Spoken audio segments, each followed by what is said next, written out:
Okay, Dr. Ellis, you have the floor. Well, thank you very much, Chair. Here we are, we're 9 years into a coalition government that really has done nothing but allowed this public healthcare system that we all hold so dear, and one that I worked in for many, many years. All they have done is allowed it to decay. And how do we know that? Well, in this committee we've often talked about data. And so the question then becomes, what evidence is there to say that there is decay in the public health care system at the hands of the NDP Liberal coalition? Well, where to begin, Chair? I guess that's probably the bigger question. The most obvious difficulty that Canadians have is access to the system. And when you begin to look at access to the system that we have, of course, everybody around this table would clearly realize that access to the system that we have is predicated on the fact of having access to primary care. Primary care providers, whether they be nurse practitioners or family physicians, what they allow folks to do is to have that requisition for blood work, or to have that x-ray requisition, or the referral to see a specialist. And in spite of the fact that we want to return to this grandstanding motion, which was tabled and interrupted our important witnesses related to the opioid study, what we know very clearly and very simply is that when Canadians don't have access via a primary care provider, it doesn't matter if we have the best performing healthcare system in the galaxy. And I only say that not to be hyperbolic or sound foolish, but to outline the fact that without access, regardless of the system, there is nothing. There's nothing for those 6.5 million Canadians who do not have access to the healthcare system that has been held so dear by Canada for an incredibly long time. So I would suggest to you, Chair, that certainly would be the first metric that we want to look at. And we know that has deteriorated over time. We know that 20 to 25 years ago that people would have had their pick of a family doctor. Family doctors made house calls, etc. And what have we seen happen to the system under the NDP Liberal coalition is this incredible degradation of access, which, as I said previously, it certainly doesn't matter what system you have if you can't access it. I think there's a few other things that we need to outline. There's an horrific story of a gentleman who was paralyzed in Quebec. He had a long history of paralysis. And the sad thing is that he waited so long in an emergency room for care that he developed horrific bed sores. And as I'm sure many folks here are not quite aware, bed sores are an incredibly difficult thing to heal. They are often open wounds, let's put it that way, that persist for a very, very long time, that can require significant nursing care, significant offloading of the area to allow it to heal, which of course, if you have a problem with paralysis, it becomes very, very difficult. And when you think of that, this gentleman developed these bed sores because of the fact that he had to wait in an emergency room for days on a stretcher in an inappropriate setting for someone with his care needs. And I'm going to come back to that story in a second. I wish I could tell folks around this table that was the only story we heard of system failure in the emergency room. As I return to to Nova Scotia every weekend, as many of my colleagues do, I guess I would challenge anyone around this table to tell me that they have not heard a story from a constituent as to how long they waited in the emergency room. And sadly, it's almost become like an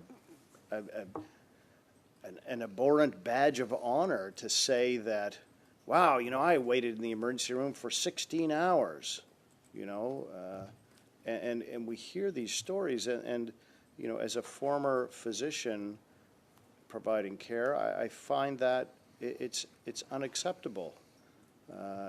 Even in the days when I practiced in the emergency room, which wasn't that long ago, often if I worked a Friday night till 11 o'clock or midnight or 1 in the morning, whoever was coming on the next shift, I always thought it was my goal to basically have the waiting room empty when the overnight physician came on. And that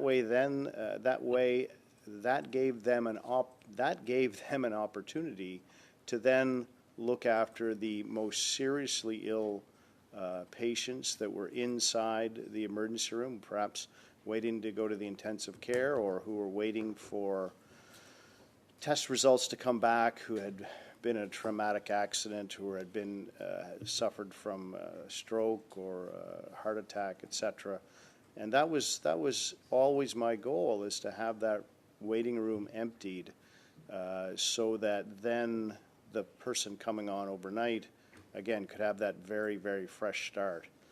And as I said, when all of us around this table go home every weekend, I would challenge you to say, how many of the people who are voters in your community have come up to you and said, I have had to wait innumerable hours in the waiting room?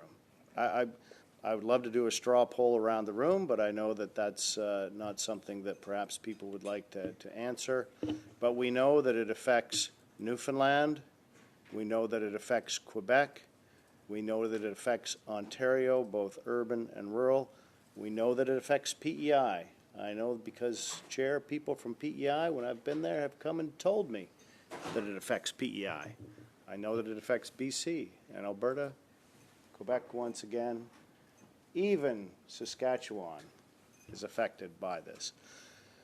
So as we begin to understand the difficult nature of this, this is what has happened under this coalition, who now at the, it's beyond the 11th hour of a struggling government.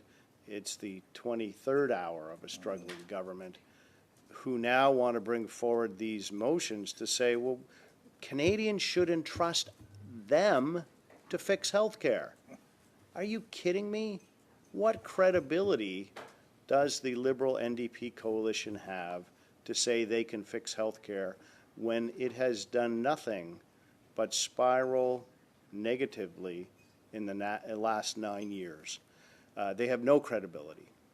Not to mention the fact that somebody told me, they'll remain nameless. I had the good fortune of being home this weekend at the first annual Nova Scotia Stampede, and we had a charity hockey game while I was there. And one of the hockey players, who is notable, and I will not name him because I didn't ask his permission, although he told a great story.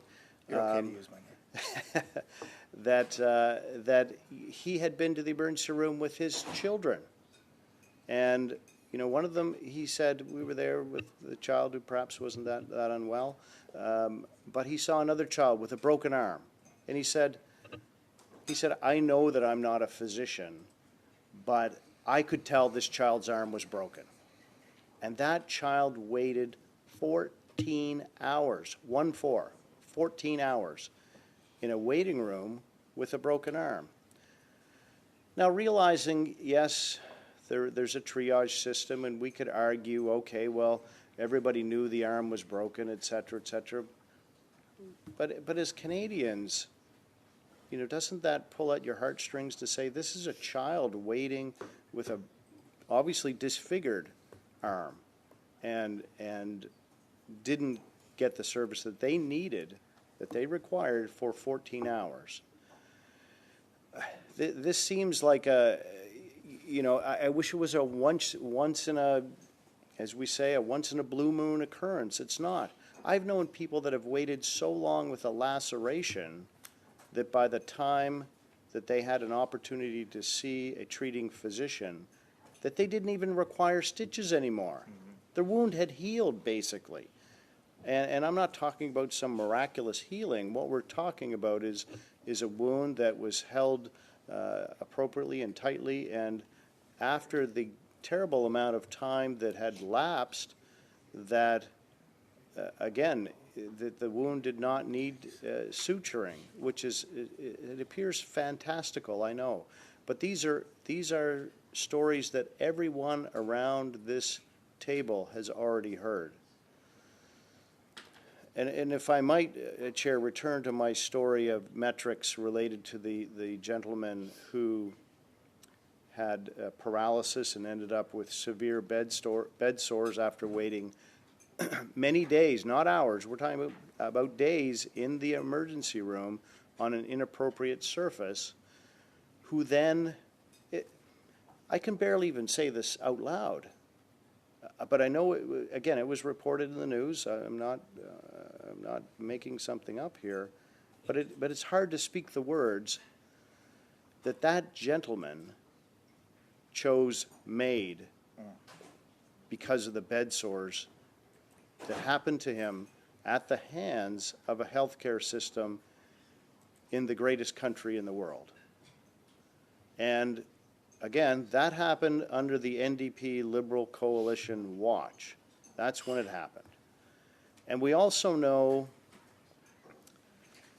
that things have gotten worse over time, that the system perhaps has been struggling for a long time, but we know that at the current time, wait times to have treatment after you see a family physician to seeing a specialist has increased to the worst it has been in 30 years. 30, not 13, 30 years.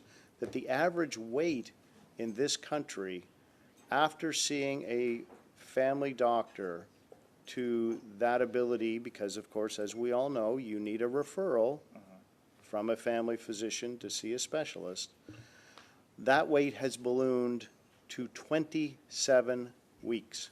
27 weeks, which of course is a half a year. Now, again, I know we have physician colleagues here, I appreciate that, and I would suggest that in most cases, when a family physician has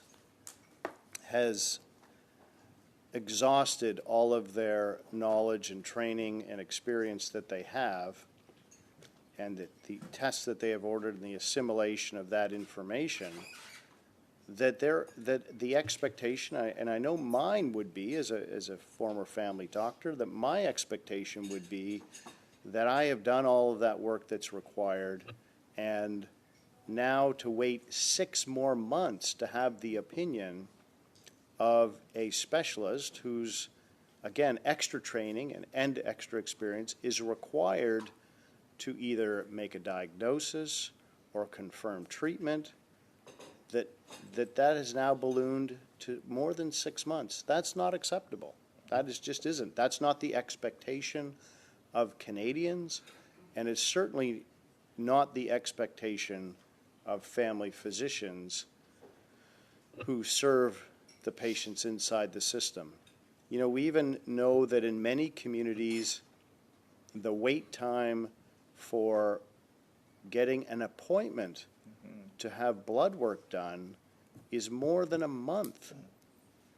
So as we begin to look at these metrics, and I think that's where our focus needs to be here, as we begin to talk about allowing a motion to happen on another study from the very group of people the NDP Liberal coalition, who allowed the system to fall apart, seems rather sanctimonious and frivolous to me.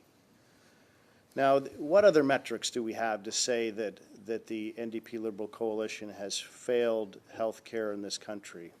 Well, there's anybody who would like to. I have, perhaps unlike some of my Liberal colleagues, I don't have dealings with this company. I don't have a financial interest in that company. That's not how I work. But that being said, there's a great website called secondstreet.org. And when you begin to look at that, some of the work that they have done is based around how many people have died in this country on a waiting list, which is absolutely shocking. You know, does that mean you're waiting for a CT scan? Are you waiting for an MRI? Are you waiting those 6 months, as I already spoke about, to see a specialist? Are you simply awaiting a blood test? Are you waiting something, you know, perhaps more invasive, like a bone marrow transplant, etc.? And as you begin to look at those numbers, they're absolutely shocking, because the estimate is between 17 and 30,000 Canadians die every year on a waiting list. I'll say that again. 17 to 30,000 Canadians die every year on a waiting list.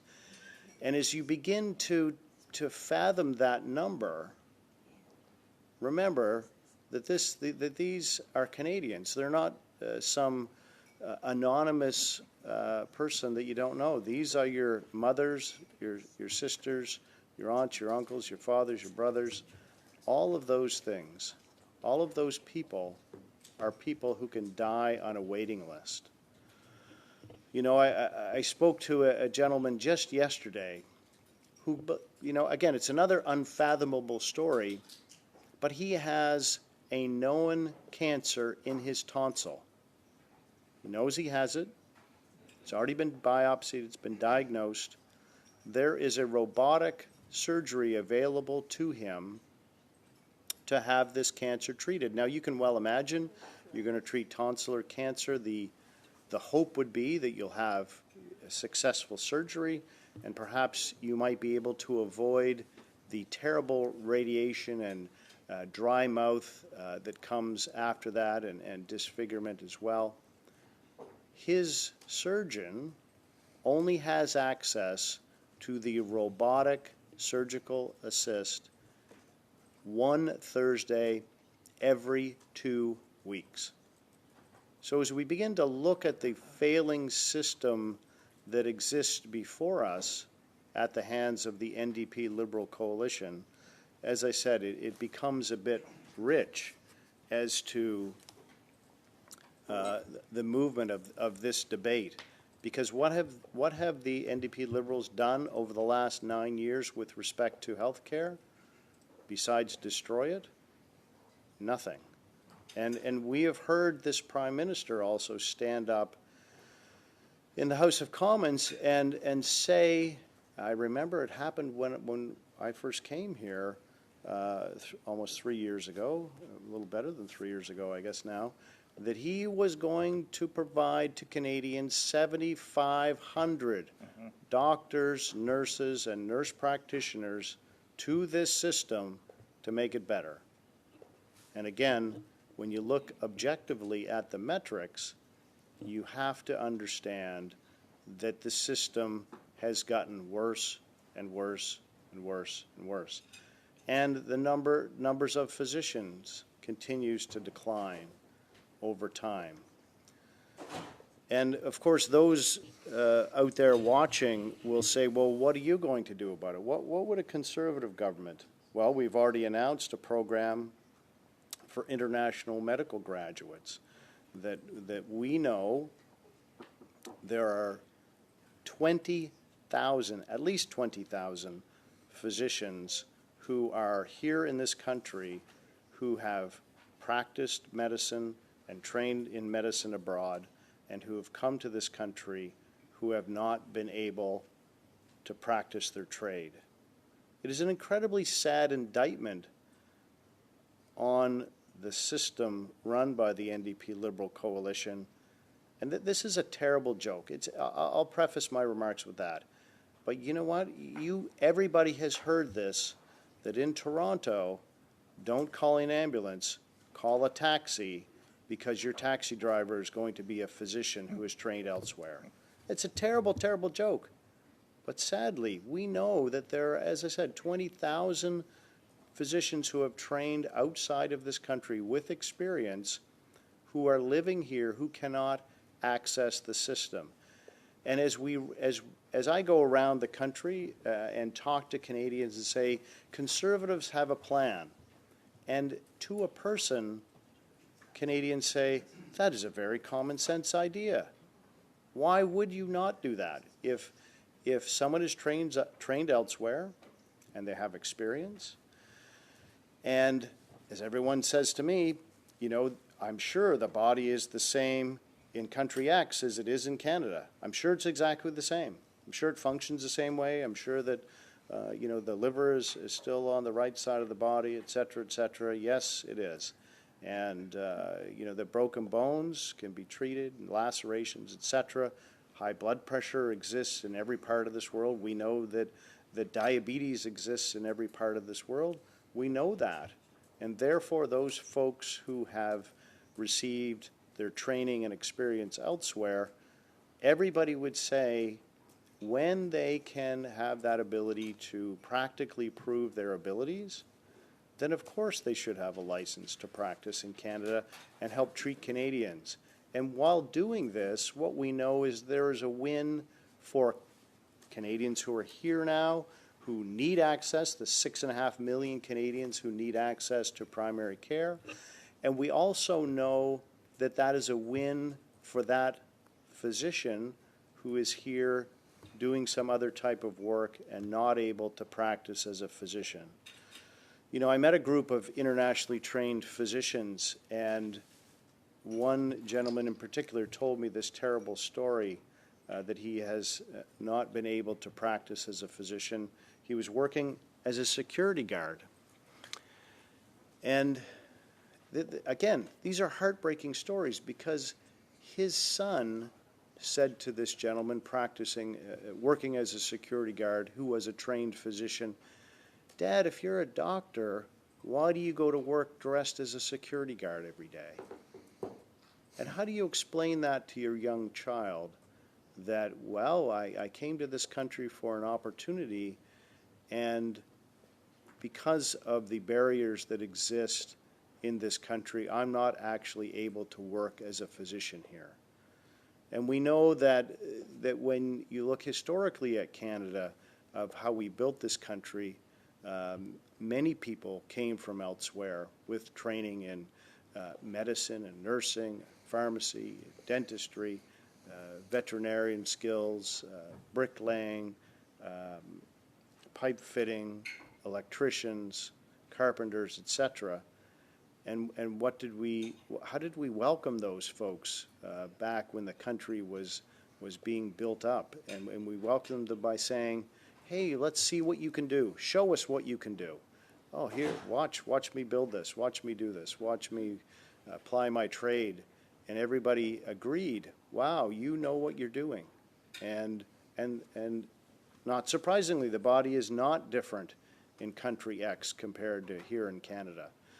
So when we look at those practical, that's one example of a practical solution that that Canadians are able to receive from a common sense conservative government, to be able to say, when you can prove your skills, then we will have you going to work and providing services on behalf of Canadians.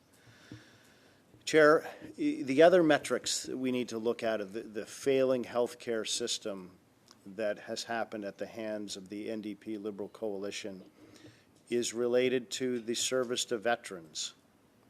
And we know, on this side of the House, we know that mental health is health. My great friend Todd Doherty, a champion of the 988 suicide prevention hotline number, who pushed and pushed and pushed, such that, in my mind, it never would have happened without Todd Doherty. And when we understand that, and we understand that veterans are calling for help to Veterans Affairs and saying, I need to access mental health supports, I've struggled, I've served my country, I've signed on the dotted line. And the answer, of course, in these terrible, again, you can't even, I wish someone would accuse me of hyperbole and making up these stories, but everybody knows they're true. Everybody knows that there are veterans in this country who are reaching out for mental health help, who were offered medical assistance in dying. That was the offer. Well, you're never going to access, I don't know what they said. You can't access it. It's too long to access it. Your case is too difficult. Whatever. Have you considered MAID? And this is not only a sad testimony as it relates to the failing healthcare system under this NDP Liberal coalition, but it also relates to how do we treat our veterans. I'm a proud veteran. I'm grateful that you're very welcome, Todd. I'm grateful for having the opportunity to serve. It taught me a lot of things, and here we are offering veterans not help. We're not saying here's a hand, grab hold, I don't want you to die. What we are, not us, what the NDP Liberal Coalition government is offering is medical assistance in dying to veterans who need incredible amounts of mental health support because of what we as a country have asked them to do. We have said, will you sign on the dotted line? Will you serve? Are you willing to give the ultimate sacrifice for doing what we believe as a country is right? And they answered that call. They said yes. And this NDP Liberal Coalition government failed them. Failed them. And Chair, if it were only one veteran that was failed, maybe someone could call it a mistake, but it was not. It was not only one veteran. It was multiple. This was a pattern of behavior that, to me, can only come from where all the decisions come from in the NDP Liberal Coalition, and that is straight from the Prime Minister's office. That is where it would appear that all of the decisions come from. And that is a sad, sad state of affairs. We've been debating opioid therapy here, and I found it very rich today that, again, 9 years have passed, and the only argument that the NDP Liberal Coalition has come up with is so-called safe supply. Let's give out free drugs. And I find it absolutely fascinating that suddenly colleagues on the opposite side are now saying, well, we need comprehensive treatment.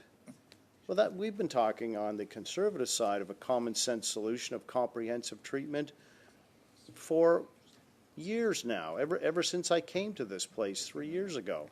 Those are the things that we have been talking about on this side of the House. We do not believe that giving out endless supply of high-powered opioids are what is going to enable this crisis to end. But what we do believe, we believe that there is a possibility for rehabilitation and treatment for every person that is affected by the opioid crisis. We do not believe in just giving them opioids, which is palliative care. That is saying to them, hey, guess what? You are never going to get better. Just take these drugs, and basically I believe the Costly Coalition wants them to take drugs and be quiet, because then they're not a problem to them. And that, of course, is an absolutely ridiculous thing to do. So as we begin to understand what the NDP Liberal Coalition has done to destroy health care in this country, it is an incredibly rich and perhaps unparliamentary for me to say, ridiculous argument to say that they want to talk about the healthcare system suddenly as it becomes a ballot box issue. And, you know, we begin to see what's important to Canadians. Well, first of all, as the people that I visit and the doors that I knocked on, the cost of living, cost of living, cost of living, and cost of living. Those are the important things. I cannot put gas in my car. I cannot put food on my table. I cannot put a roof over my head. And so those things are what we hear every single day. And if all of you who sit around this table are not hearing that, I suggest you should have your hearing checked. And then suddenly healthcare becomes a ballot box issue. You know, okay, well, hey, we should address healthcare. Why don't you get rid of the carbon tax and address the cost of living? Because we know that one of the determinants of health is the ability to go ahead and put good food on the table so that you can have a healthy life. Those are things that are incredibly important. And those are the changes, the Blue Seal program, the getting rid of the carbon tax, the fixing the budget, building houses, stopping crime. Those are things that those of us on this side of the House are seized with. We're not seized with fanciful notions of suddenly having a wake-up call of now we're going to treat people with opioid addiction properly after not doing it for 9 years. Suddenly we're going to fix the most revered public health care system. That's not what we're seized with on this side of the House. And Chair, as you well know, there are many, many more things that I could go on about, but seeing the clock at 1:05, I would suggest that we should adjourn this meeting at this time and pick it up later.